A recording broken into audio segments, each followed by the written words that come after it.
Hello guys, welcome back to Owl003. Today I'm going to talk to you about integrating your whiteboard into your written protocol. By the way, like, subscribe, and share if you like the work that I'm doing here. So, if you don't want to get stuck in the past, I would consider this. Or if you ever want to do your work in any kind of a public way, and when I instruct this, what I call it is stage 6 plus. So basically, you have all your written work done. You write your summary. You've done your work on the paper. Now, as far as CRV goes, you're collecting pieces. You're collecting pieces. You're collecting pieces. Well, when you go to whiteboard, it gives you an opportunity to lay those pieces out and lay them out in a sensical order or narrative if it applies. And whatever written protocol you use, you should be able to do this. If you're an advanced student in your chosen modality, you should be able to add this. And like I said, unless you want to be, in my opinion, I think that's kind of where things are going. Plus, it does, like I said, to my students, I call it in my the way I teach it, it's called, in my curriculum, it's called Stage 6 Plus Whiteboard. Okay, so what will happen is you'll actually, additional things will actually drop out. So here's how you would go about it.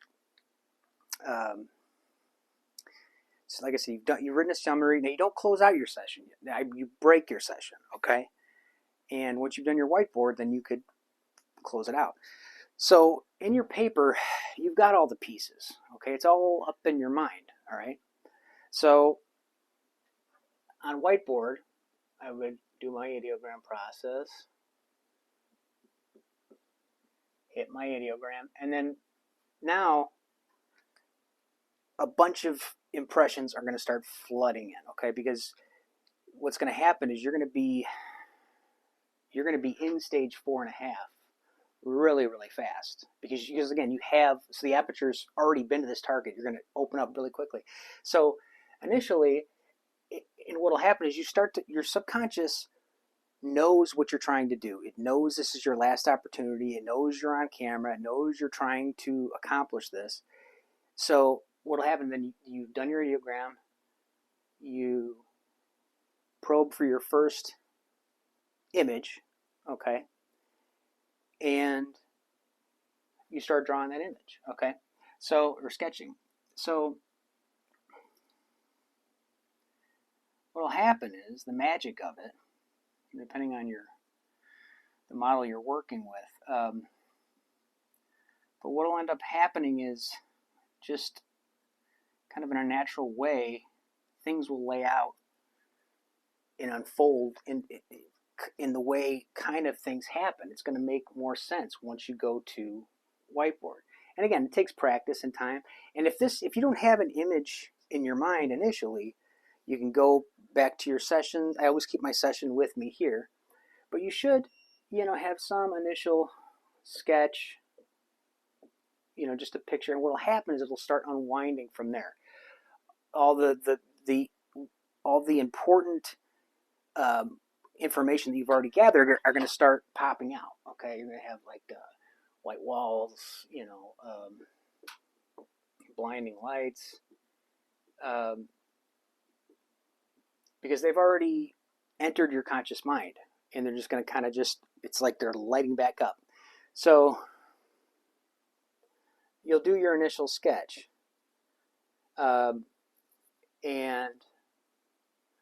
you'll get impressions. You'll get some conceptual idea of what have you. And if this is a event of some kind, as you're sketching, it really will unfold unnaturally. You'll just basically, either something will come to you from this sketch, or you'll just go to the prompt to the next image.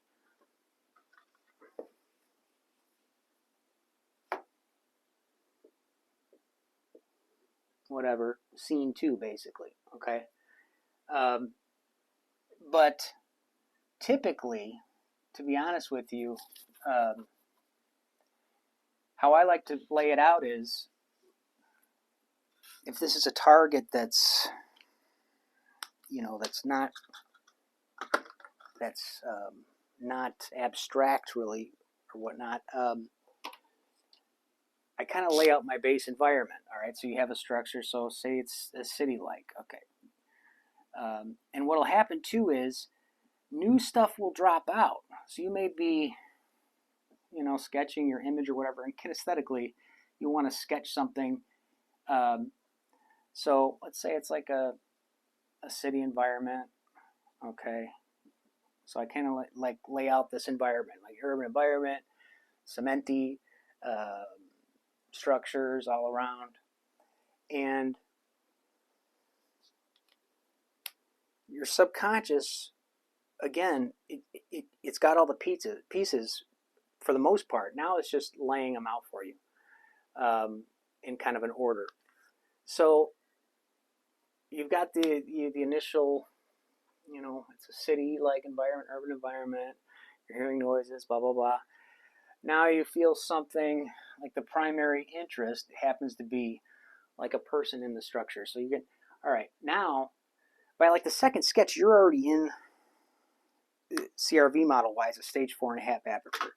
So the data stream is wide enough already where you can prompt yourself to move.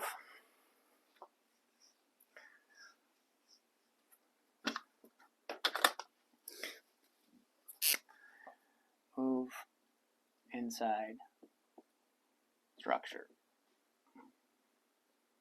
Something should be perceivable. So now you're just sketching away. Now you're in the building and there's this life form and other stuff is dropping out. You could put your L's over here or not even put them up there if you don't want to. Because kind of what's happening here is when you're remote viewing, and if you're an advanced student that's getting anything from this, you know this already. It's kind of like panning for gold.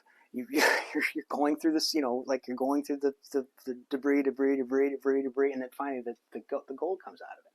So by this point, it's pretty clear, and everything in your matrix is going to be even more exact than you had on paper. So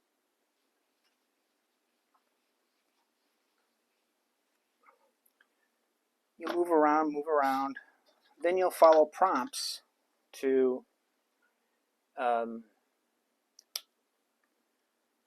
so just like I went on paper, show me what's most noteworthy here.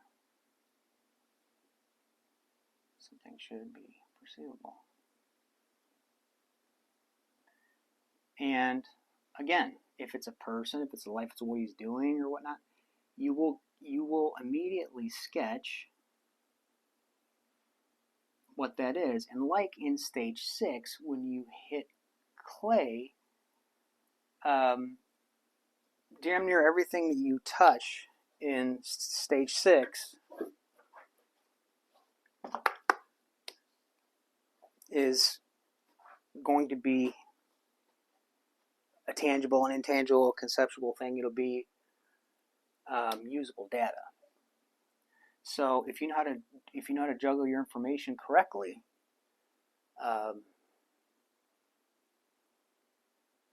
you'll be fine, and you'll be amazed at how much new things, new impressions fall out of your whiteboard session. So it's definitely beneficial. And then what will happen too is at the end, you will just kind of feel it, just peter out, just be done. So once you do this a few times, it's a very natural evolution. All right. So I would suggest, unless you want to get caught in the past, especially for publishing purposes, this is what you want to probably be doing. If you don't want to, it's just my opinion, but you should have the ability to do this. So don't be afraid of the whiteboard. Those are just some tips. Like I said, it's not all I teach on it, but just to give you an idea. And new stuff pops out using it. So you have, instead of just a little piece of paper, you have a nice big white space to start working things out. All right, so if you guys, like I said, if you like what I'm doing, like, subscribe, and share, and we'll catch you next time on Owl003.